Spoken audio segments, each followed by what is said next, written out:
I love the 924. I love the transaxle layout, the feeling of it, the balance of it. You can literally drive it foot to the floor pretty much everywhere. Skinny tyres in the snow or the wet just add to the fun and the excitement of it. They are just a fantastic little sports car. They're actually a really good car as like a starter classic if you want to get into the Porsche world, the sports car world, because, well, it ticks all the boxes of a good sports car. It's front engine, it's rear wheel drive, it's not too heavy, and it's actually quite well made because it's a Porsche, obviously, isn't it? And people look at it and say, oh, it's meant to be a Volkswagen, so they look down on it from that point of view, but it was built to Porsche standards. It was engineered by Porsche for Volkswagen. So it's not you're looking at like a second-hand Beetle or Golf, you're looking at a Porsche that was going to be something different from the outset, so that is good. They are good fun to drive because of those things I say there. It's not an expensive way to get into the Porsche brand. I know two people who've had them. One was a starter classic and he really enjoyed it. The other one was my dad, who's had classics all his life. He had that and he traded that for a 928, which he still has, and has a Cayenne now as a daily car. So it got him into the Porsche world. He enjoyed it, liked it, did a lot of work to it, and found it really easy to work on because it's not a complicated car. You can work on it with basic tools and buy parts easily and inexpensively. So it's a fun car to own, it's an easy car to own, it's a fun car to drive. There's really nothing not to love. And it's got pop-up headlights, which is absolutely the number one thing I look for in a car any given time. Most of my experience with 924s actually comes from, realistically, from going out to the Nürburgring with Jack's one. From obviously he's All the Gear channel, which we run. So I'm the partnerships manager for AutoAlex. So that's kind of my job. So I get to exist around that space, which is quite enjoyable. But his supercharged 924, obviously we went out to the Nürburgring with. It was really good fun. Very cool cars. I've always actually quite liked a 924. Many moons ago, when I was less old, I was trying to choose between an FB RX-7 and a 924, actually, believe it or not. I ended up choosing neither, and ended up with another MX-5 to go with the 23 that I've had now since I bought my first one. But they've always appealed to me because I feel like they're an affordable way to get into a genuine classic car. So I think the thing with MX-5s, I mean, I love mine to bits, don't get me wrong, but a 924 is an actual classic, whereas these are more just a retro at the moment. They're kind of going towards that idea of being a classic car. And the prices that you see some of them available for, I mean, I think they've increased a bit over the last few years. I mean, I remember seeing them for 1,500 quid for a decent one a few years ago, and now I think you've got to spend towards, what is it, about £5,000 now for a nicely sorted, reasonable one? Arguably, they're quite special in that they are quite a usable car. I know a few people who own them, and they all like them because they're often not that expensive to fix when they go wrong. There's obviously a lot of parts sharing in regards to like engine stuff as well, isn't there? So all the people I know with 924s are a bit younger. Some of them have now actually, what they've said, graduated is the way they've put it, to 944s. But I think they always still speak fondly about like the dynamics of a 924 because they're very light as well. Like it's the thing that people often forget. And light, small sports cars, I mean, with my history in cars, will always be something that I'm really into. The main issue that I always have is fitting in things, but I actually fit in a 924 all right. And yeah, I think they're an attractive car as well. And I mean, I have a Mark 1 MX-5, so therefore pop-up headlights. That's the best thing ever, and everyone loves them. Loads of young people who are into classics and retro cars. Pop-up headlights are such a huge thing.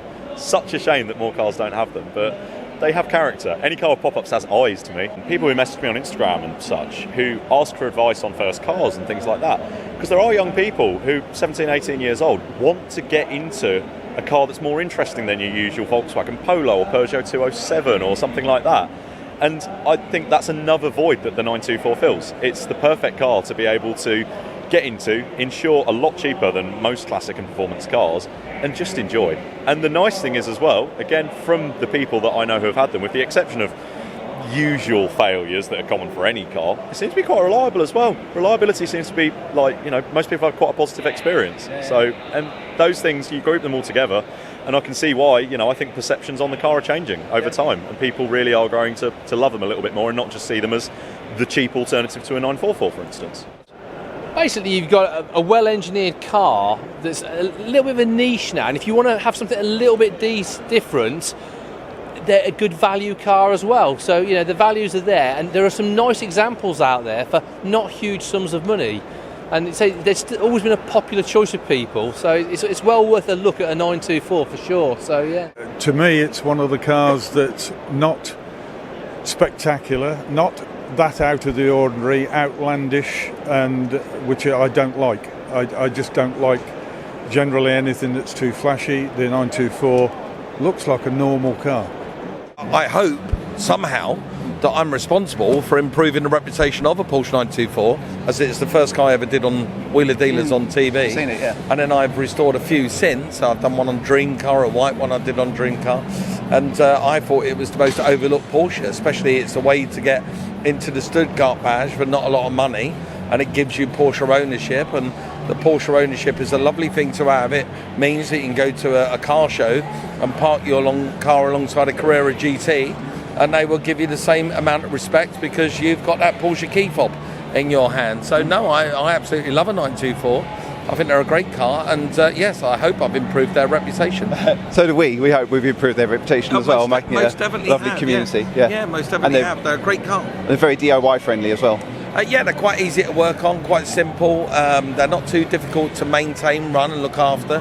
It's a well-trodden path. There's plenty of support from clubs and websites and YouTube channels that can tell you and guide you through how to look after and maintain one. Fine handling car, good engine, especially the ES, which obviously has got a 944 engine. For reference, give away my age, I'm nearly 40. In my late teens when I was still at school, 2.4s were knocking around, kind of not really looked after. And I think at that point, it was cool to kind of not hate on them, but there's kind of like made up stuff, isn't there? It's true in all ways of life, but you know, you and I were talking about how I said, oh, is that the one with the Audi engine? But actually it's a lot more complicated than it might seem.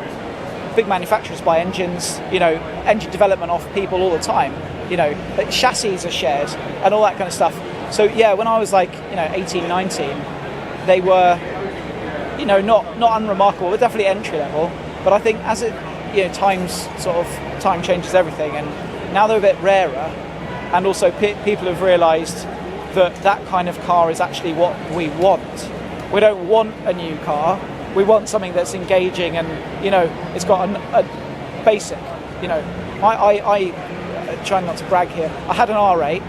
It was really high mileage, so that's how I was able to do it. And I didn't really feel in love with it because that was actually still too modern. I've now got an Alfa Romeo 164, which is like, kind of 94. And that thing, I love it. And that's engaging. And it's the same thing with cars like the 924. Porsche has this really difficult reality where they have to balance the 911 with all their other stuff.